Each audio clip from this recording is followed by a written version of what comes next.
Macherla YCP MLA Pinnelli రామకృష్ణారెడ్డిపై మరో case నమోదైంది. పల్నాడు జిల్లా కారంపూడి సీఐ నారాయణస్వామిపై దాడి కేసులో పిన్నెల్లిని నిందితుడిగా చేర్చారు పోలీసులు. సీఐ నారాయణస్వామి వాంగ్మూలం మేరకు 307 సెక్షన్ కింద కేసు నమోదు చేశారు.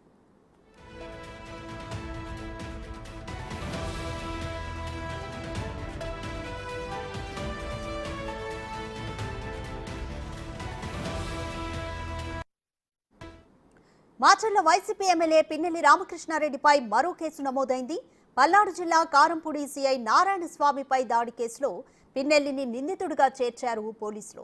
సీఐ నారాయణస్వామి వాంగ్మూలం మేరకు 307 సెక్షన్ కింద కేసు నమోదు చేశారు.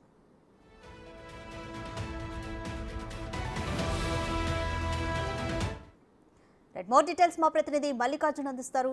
మల్లికార్జున్, ఇప్పటికీ పిన్నెల్లి మధ్యంతర బెయిల్పై ఆయన క్లారిటీ వచ్చినా కూడా అజ్ఞాతం వీడలేదు. అలాగే ఈలోపే సీఐ నారాయణస్వామి వాంగ్మూలం మేరకు 307 సెక్షన్ కింద కూడా కేసు నమోదు చేశారు. ఎందుకని ఇంత ఆలస్యంగా ఈ కేసు నమోదైంది?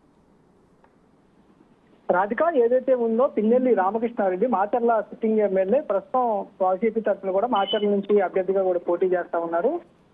ఏదైతే ఈయన మీద గతంలో కూడా మొన్న ఏదైతే ఉందో కేసు కూడా నమోదవడం జరిగింది. ఏదైతే బ్యాలెట్ బాక్స్ ఏదైతే ఉందో ఈవీఎం ధ్వంసం చేసిన దానిపై కూడా కేసు నమోదవటం, హైకోర్టులో దానికి సంబంధించి మధ్యంతర బెయిల్ కూడా తీసుకోవడం, కొన్ని షరతులతో కూడా ఈ బెయిల్ పైన కూడా ఆయన ఉంటా ఉన్నారు. అంతేకాకుండా ఆయన అజ్ఞాతం కూడా ఇప్పటి వరకు వేరని పరిస్థితి కూడా ఉంది. ఈ నేపథ్యంలోనే కూడా అక్కడ ఏదైతే ఉందో 307 పైన కూడా మరో కేసు ఆ పిన్నెలపై నమోదవడం జరిగింది. 13వ తారీఖు జరిగిన పోలింగ్ తర్వాత సీఐ నారాయణస్వామిపై కూడా వైసీపీ కార్యకర్తలు రాళ్లతో కూడా ఆయనపై దాడి చేశారంటూ కూడా ప్రధానంగా ఈ ఫిర్యాదు పైన కూడా పోలీసులు కేసు నమోదు జరిగింది. కారంపూడి ఏదైతే ఉందో సీఐ నారాయణస్వామిపై కూడా దాడి చేశారంటూ కూడా ఆయన ఫిర్యాదు మేరకు అక్కడ మొన్న 307 అంటే అత్యాయత్నం కేసు కింద కూడా నమోదు చేయడం జరిగింది.